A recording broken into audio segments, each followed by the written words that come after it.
지난 시간에 저희가 백신 유통기한과 관련해서 자세하게 알려드렸습니다. 하루가 지난 백신, 유통기한이 하루가 지난 백신을 맞았을 때 비교적 괜찮다라는 얘기를 해주셨는데 주말 사이에 이런 일이 있었습니다. 고대 구로병원에서 기한이 지난 코로나 백신이 접종이 돼서 재접종을 검토를 하겠다 여부를 이런 보도가 있었거든요. 해동 후에 시간이 길게는 일주일이 지난 백신도 있다고 하는데 교수님, 이 부분은 저희가 지난주에 다룬 내용과는 다른 얘기입니까? 다릅니다. 그다음에 고대 구로병원뿐만 아니라 일부 다른 병원들도 이제 고대 구로병원과 유사하거나 또는 그거와 약간 다른 유통기한 관련된 일종의 사고가 있었다고 생각이 되는데요.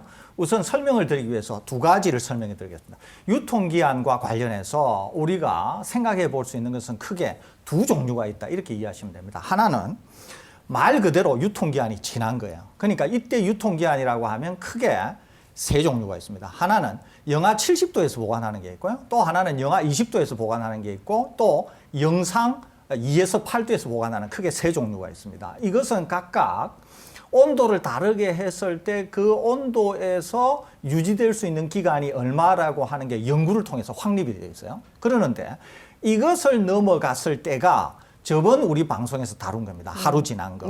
그거는. 그러니까 유통기한이 예를 들면은 영하 20도씨에서 한 달을 보관하도록 돼 있었는데 영하 20도에서 한 달 플러스 하루 이런 거를 우리가 저번에 다뤘다는 거예요. 근데 그건 문제가 별로 없다. 이거는 문제가 별로 없습니다. 그다음에 오늘 다루려고 하는 거는 약간 결이 다릅니다. 어떤 거냐면 이거예요. 화이자 백신인 경우에는 반드시 희석 용액으로 희석을 하도록 해놨습니다. 그래서 영하 70도에서 영하 20도로, 영하 20도에서 영상 2에서 8도에 있는데 이것을 그날 접종을 하기 위해서는 희석액을 섞도록 되어 있어요. 이때 희석액을 섞었을 경우에는 이제 언제까지 다 맞춰라라고 하는 게 있고, 그때까지 못 맞추면은 폐기하도록 되어 있습니다. 그러는데 지금 이것이 시간을 지났다는 거죠. 그런데 이것이 접종이 됐다는 거죠. 이것은 상당히 문제가 있을 수 있습니다. 왜 그러느냐 하면 화이자 백신은 mRNA 백신으로 되어 있기 때문에 보관이 아주 까다롭습니다. 거기에다가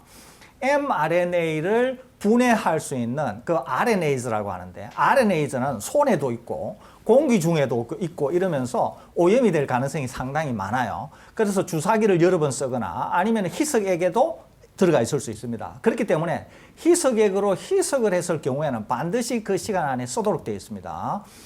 이걸 만일에 안 쓰면 어떻게 되냐 하면은, 물론 완전히 깨진다라고 얘기할 수는 없지만은 mRNA, 즉 백신의 근본 물질이 깨지면서 백신이 소위 말해서 물백신이 될 수 있다는 거죠. 그렇기 때문에 이것은 상당히 주의를 기울여야 되는데 지금 사고가 일어난 거는 바로 여기에 사고가 일어났다는 거죠. 고대 구로병원 사고가 그런 사고인 거죠? 이거하고 딴 거하고. 그런데 그럼에도 불구하고 이 두 사안에 대해서 하나같이 다 질병청이 그 사안을 검토를 합니다. 검토를 한 다음에 어떤 것은 유통기한이 지났음에도 불구하고 오케이, 어떤 것은 유통기한이 지나서 이거는 안 된다, 그럴 경우에는 접종을 안 한 것으로 간주하고, 백신을 접종을 하고 나서 3에서 4주 후에 1차 접종을 새로 하게 됩니다. 이것은 질병청이 판단을 해서 결정을 내립니다. 그렇기 때문에 오히려 저번 시간에 다뤘던 유통기한은 비교적 문제가 적은 사안에 속할 수 있고, 오늘 저희들이 다루어드리는 것은 비교적 문제가 심각할 수 있는 사안에 속하기 때문에 질병청의 판단도 다소 달라지지 않을까, 이렇게 조심스럽게 예상은 됩니다. 그 이제 노팔심에 덧붙이면은 이제 그렇다고 해서 그 특별히 이제 그런 백신을 맞았을 때 별다른 이상 반응이 생기는 것은 아닙니다. 근데 이제 설대 교수님이나 제가 이제 걱정이 되는 것은 무엇이냐면, 백신의 효과가 떨어질 가능성은 충분히 있는 것이거든요. 자, 그래서 지금 질병관리청에서도 그 백신을 접종하신 분들의 몸에서 항체 검사를 해가지고 항체가 얼마나 생겼는지 등등을 따져본 다음에 이 백신을 문제가 있었지만은 일단 접종하고 나니까는 몸에서 일어나는 면역 반응을 봤을 때 재접종은 필요 없겠다라고 판단할 수도 있겠고요.